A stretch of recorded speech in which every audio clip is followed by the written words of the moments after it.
সুমন একাডেমির ইউটিউব চ্যানেলে সবাইকে স্বাগতম। আমরা আজকে আলোচনা করব মূলভাব নিয়ে। পঞ্চম শ্রেণীতে তোমাদের একটি গদ্যের মূলভাব থাকবে, গদ্যের একটি অনুচ্ছেদের মূলভাব থাকবে, আর কবিতার মূলভাব থাকতে পারে, অথবা কবিতার 8 লাইন অথবা 10 লাইন দিয়ে দিবে, ওই 10 লাইনের মূলভাব আসতে পারে। যেভাবেই আসুক, তুমি যদি কবিতাটা বুঝতে পারো অথবা গদ্যের যে অনুচ্ছেদটা দেওয়া থাকবে সেই অনুচ্ছেদটা বুঝতে পারো, তাহলে মূলভাব লিখতে পারবে। আমরা চলো একটু আলোচনা করি যে মূলভাব তুমি কিভাবে লিখবে।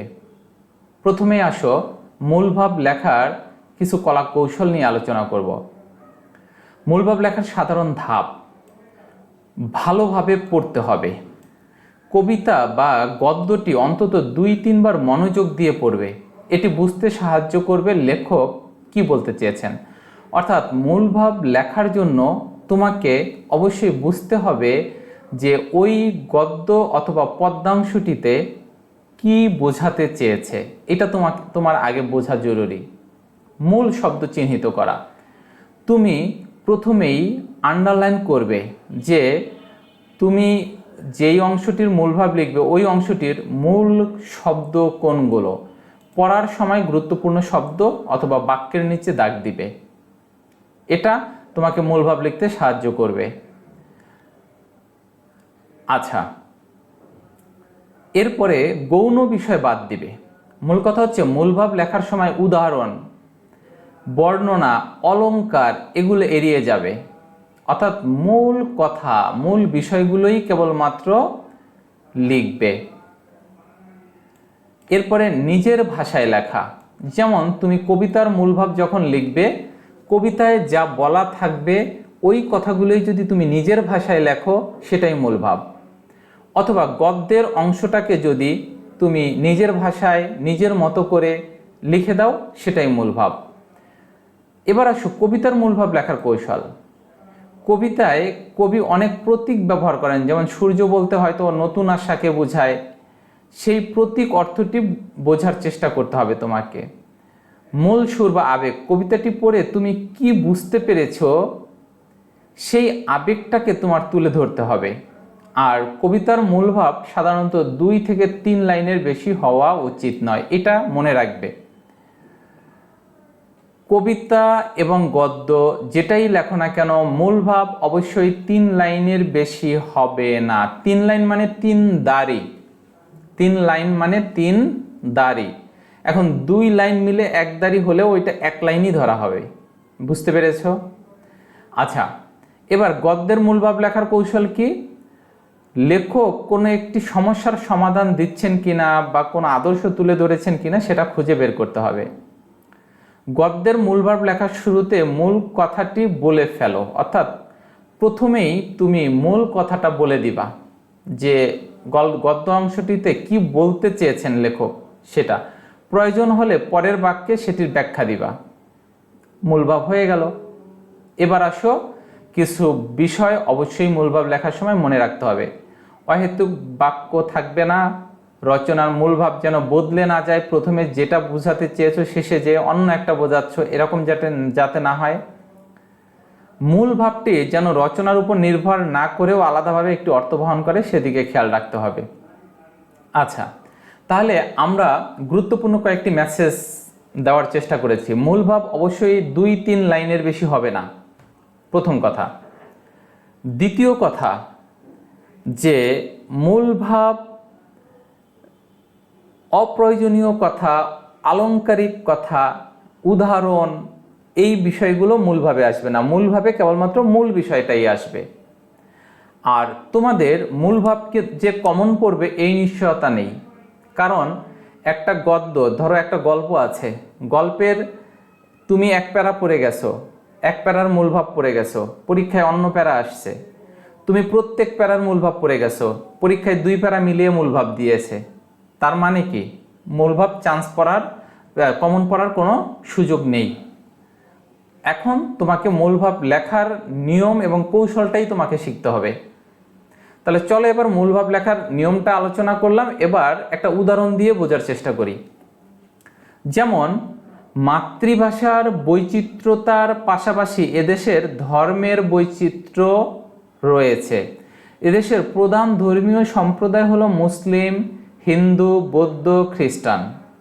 মুসলমানদের, এখন দেখো এই প্রথম যে 2 লাইন, এই 2 লাইনে আমরা কি মেসেজ পাই? মেসেজ পাই যে আমাদের দেশে ধর্মীয় বৈচিত্র্য রয়েছে। চলো আমরা এক লাইনে সেটা লেখার চেষ্টা করি। বাংলাদেশে ভাষাগত বৈচিত্র্যের পাশাপাশি ধর্মীয় বৈচিত্র্য রয়েছে। তার মানে দেখো আমরা 2টা তথ্য এখানে দিয়ে দিলাম, কি ভাষাগত বৈচিত্র্যও রয়েছে, ধর্মীয় বৈচিত্র্যও রয়েছে। এবার আসো পরের লাইনে আমরা এই তথ্যটা দেই যে এদেশে মুসলমানদের প্রধান ধর্মীয় উৎসব ঈদ উল ফিতর, ঈদ উল আজহা, হিন্দুদের ধর্মীয় উৎসব দুর্গাপূজা, বৌদ্ধ পূর্ণিমা, খ্রিস্টানদের বড়দিন। আবার ধর্মীয় মানুষ মিলেমিশে বসবাস করে, আবার প্রত্যেকের কিছু উৎসব উদযাপন করে, যেমন পয়লা বৈশাখ। আচ্ছা, পয়লা বৈশাখে এটা সামাজিক উৎসব, এটাতে পরে যাই। আমরা এই অংশটাকে একসাথে এক কথায় বুঝিয়ে দিতে পারি কিনা চলো দেখি। আচ্ছা, এবার আসো এই কথাটাকে একসাথে কিভাবে বোঝাতে পারি। যেমন মুসলমানদের প্রধান ধর্মীয় উৎসব ঈদ উল ফিতর, ঈদ উল আজহা, হিন্দুদের ধর্মীয় উৎসব দুর্গাপূজা, বৌদ্ধদের বৌদ্ধ পূর্ণিমা, খ্রিস্টানদের বড়দিন, আর সবাই মিলেমিশে এটা উদযাপন করি। চলো এই 3টা লাইনকে আমরা এক লাইনে কিভাবে প্রকাশ করতে পারি, এক লাইনে গুছিয়ে লিখতে পারি, যেন এই সবগুলো কথা এক লাইনের মাধ্যমে প্রকাশ পায়, এভাবে আমরা লিখতে পারি কিনা। এদেশে মুসলিম, হিন্দু, বৌদ্ধ, খ্রিস্টান সহ বিভিন্ন ধর্মীয় সম্প্রদায়ের মানুষ নিজ নিজ উৎসবগুলো উদযাপন করে এবং সবাই মিলেমিশে বসবাস করে। দেখো আমি এক লাইনের মধ্যে এই পুরো 3টা লাইনই কিন্তু এক লাইনে নিয়ে আসছি, এবং এখানে যা যা বলেছে এই এক লাইনে কিন্তু সব ভাব ফুটে উঠেছে। চলো একটু পরীক্ষা করে দেখি উঠেছে কিনা। প্রথম লাইনে বলেছে মুসলমানদের ধর্মীয় উৎসব ঈদ উল ফিতর, ঈদ উল আজহা। দেখো তো এখানে আছে কিনা, মুসলিম, হিন্দু, বৌদ্ধ, খ্রিস্টান। আমরা এইটা হিন্দু, বৌদ্ধ, খ্রিস্টানে পরে আসছি। মুসলিমদের ধর্মীয় উৎসব ঈদ আসছে, কারণ আমি এখানে ঈদ উল ফিতর, ঈদ উল আজহা ব্যাখ্যা করব না। কেন করব না? কারণ আমি তো মূল ভাব লিখছি, ঈদ। এরপরে বলছে হিন্দুদের প্রধান ধর্মীয় উৎসব দুর্গাপূজা। এখানে বলা হয়েছে যে হিন্দুদের উৎসব দুর্গাপূজা বলা হয়েছে। বৌদ্ধদের বলা হয়েছে বড়দিন, খ্রিস্টানদের বড়দিন, তাই না? তাহলে এখানে দেখো খ্রিস্টান সহ সবার বড়দিন একসাথে লিখে দিয়েছি। এরপরে আরেকটা লাইন এখানে দেওয়া হয়েছে এদেশে সব ধর্মের মানুষ মিলেমিশে বাস করে। আমরা একসাথে দিয়েছি, সবাই একসাথে মিলেমিশে বাস করে। তার মানে এই 3টা লাইনকে আমরা একই লাইনে দিয়েছি, কিন্তু অর্থের কোনো পার্থক্য হয়নি, অর্থাৎ ভাব অর্থটা একই ফুটে উঠেছে। এবার শেষে আরো 2টা লাইন আছে। পয়লা বৈশাখ উদযাপিত হয় বাংলা নববর্ষে, রাখাইনদের উৎসবের নাম সাংরাই, চাকমাদের উৎসব বিজু। 3টা তথ্য, বাট 3টা তথ্যকে আমরা এক লাইনে দিয়ে দিয়েছি। ধর্মীয় উৎসবের পাশাপাশি পহেলা বৈশাখ এবং রাখাইনদের সাংরাই, চাকমাদের বিজু উৎসব উদযাপন করে। আমরা এক লাইনে এই তথ্যগুলো দিয়ে দিয়েছি। তাহলে এখন দেখো, যদি বলি যে এখানে কয়টা বাক্য, এখান থেকে এখানে একটা সেন্টেন্স, এখান থেকে এখানে একটা সেন্টেন্স, এখান থেকে এখানে একটা সেন্টেন্স, 3টা বাক্যের মধ্যে আমরা এই সম্পূর্ণ প্যারার মূল ভাবটা ফুটিয়ে তুলেছি। তুমি চাইলে এখানে কিছু কিছু কথা বাদ দিয়ে আরো ছোট করতে পারো, তাতেও কোনো সমস্যা নেই, কিন্তু খেয়াল রাখতে হবে সম্পূর্ণ ভাবটা, এই পুরো প্যারার ভাবটা যেন এর মধ্যে ফুটে ওঠে। এই হলো মূল ভাব। বুঝতে পেরেছো? আশা করি তোমরা বুঝতে পেরেছো যে মূল ভাব কিভাবে লিখতে হয়। শব্দ কম হবে কোনো সমস্যা নেই, কিন্তু ভাব যেন পুরোটাই এর মধ্যে ফুটে ওঠে। ক্লিয়ার? এতে কি হবে, উদাহরণ বাদ যাবে, অপ্রয়োজনীয় শব্দ, আলংকারিক শব্দ বাদ যাবে।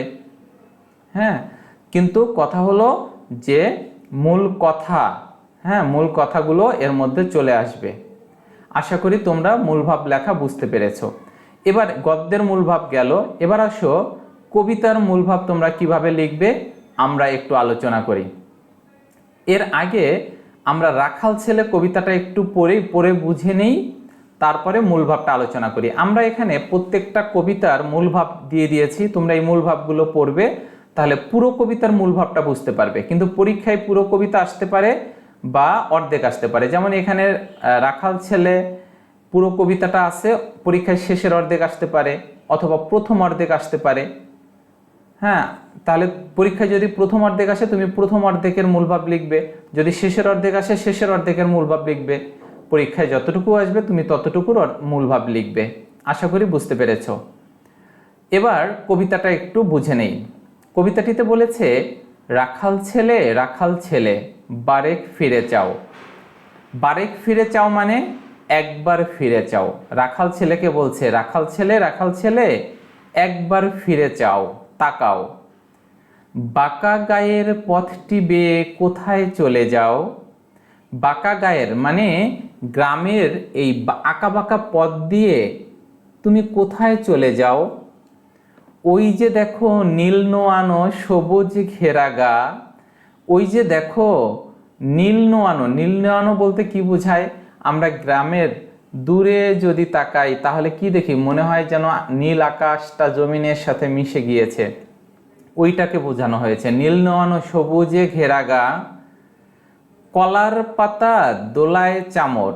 অর্থাৎ কলার পাতা দোলায় চামর মানে পাখা দোলায়, মানে মনে হচ্ছে কলা গাছের পাতা এভাবে পাখা দুলিয়ে দুলিয়ে বাতাস করছে।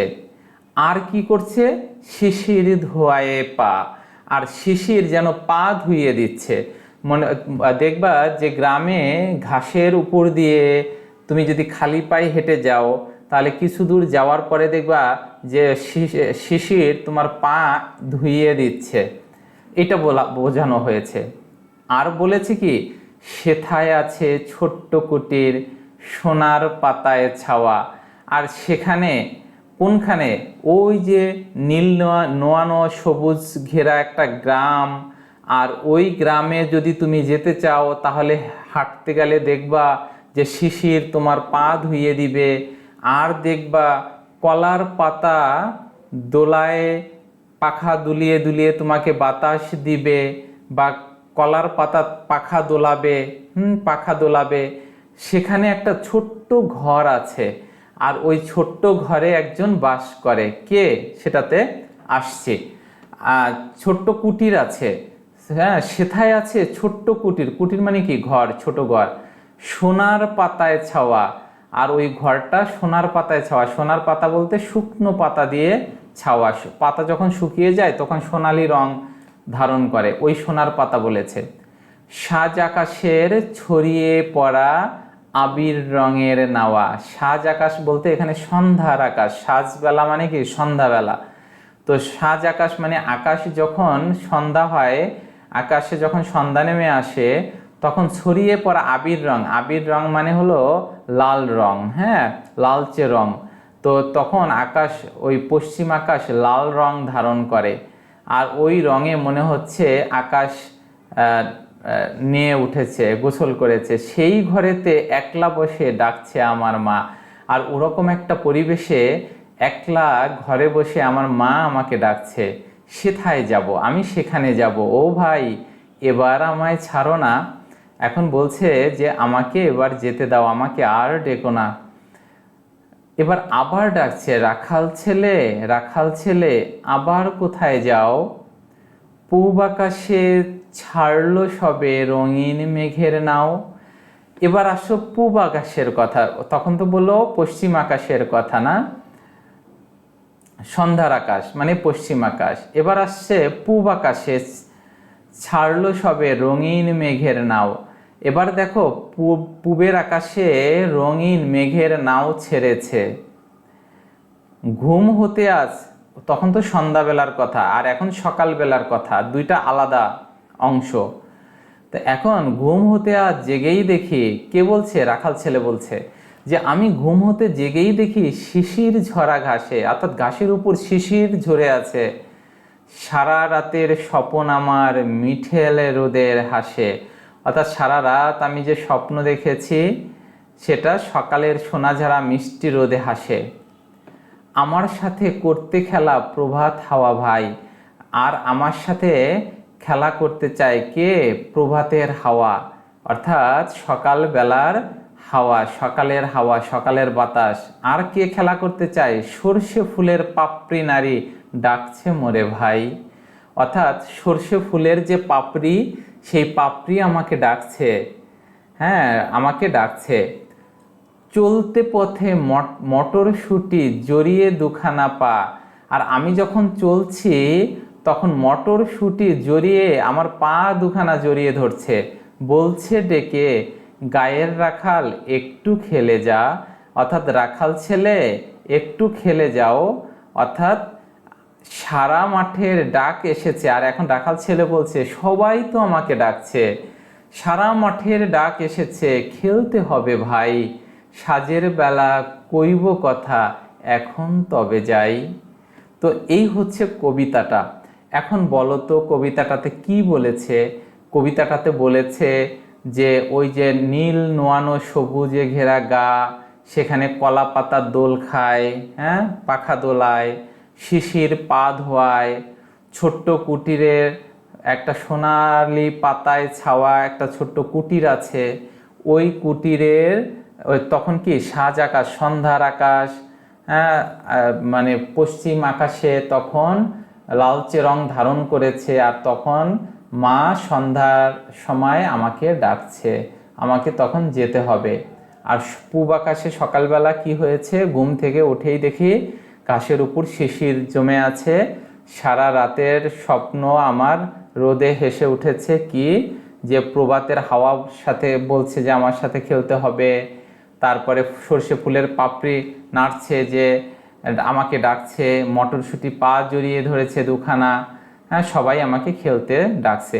এই কথাগুলো নিজের ভাষায় তুমি যখন সুন্দর করে বলবে তখনই সেটা মূল ভাব হয়ে যাবে। চলো দেখি এই কথাগুলো আমরা মূল ভাব আকারে বলছি। কবিতা অংশটিতে গ্রাম বাংলার এক চঞ্চল রাখাল ছেলের স্বতঃস্ফূর্ত জীবন, মায়ের প্রতি তার গভীর টান এবং প্রকৃতির সাথে তার নিবিড় মৈত্রীর বন্ধন প্রকাশ পেয়েছে। দেখো এই কবিতায় কি প্রকাশ পেয়েছে আমরা প্রথমে এক লাইনে তা বলে দেব।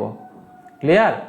প্রকৃতির কবি জসীমউদ্দিন দেখিয়েছেন কিভাবে এক পথিক বা পথচারীর প্রশ্নের জবাবে রাখাল ছেলে তার সবুজ শ্যামল গায়ের বর্ণনা দেয়। এখানে কুটিরে তার মা একলা বসে তাকে পরম স্নেহে ডাকছেন। এই যে আমরা একটু আগে কবিতায় পড়েছি, তার মা ডাকছেন। মায়ের সেই স্নেহের ডাক রাখালকে আপন ঘরের দিকে টানে। আবার একই সাথে সকালে সোনাঝরা মিষ্টি রোদ, শিশির ভেজা ঘাস, সকালের হাওয়া, সর্ষে ফুলের পাপড়ি আর পথের মটরশুঁটি সবাই যেন তাকে আনন্দময় খেলার দুনিয়ায় আহ্বান করছে। সামগ্রিকভাবে কবিতা অংশের মূল ভাব হলো যান্ত্রিকতা, কৃত্রিমতাহীন জীবন, গ্রামীণ জীবনের চিরত সৌন্দর্য, যেখানে মায়ের ভালোবাসা, প্রকৃতির অকৃত্রিম ডাক এক সরল রাখাল ছেলের জীবনের পরম আনন্দ ও একমাত্র গন্তব্য। তাহলে আমরা কি দেখতে পাই? যে দেখতে পাই যে একদিকে প্রকৃতির ডাকছে, হ্যাঁ পূব আকাশে এই যে দেখো সর্ষে ফুলের পাপড়ি নেড়ে ডাকছে, আবার মটরশুঁটি পা জড়িয়ে ডাকছে, কে বলছে যে একটু খেলে যাও আমাদের সাথে। আবার হলো হ্যাঁ শিশির, ঘাসে শিশির ভিজে আছে, আর ওইদিকে মা ডাকছে। হ্যাঁ কে ডাকছে?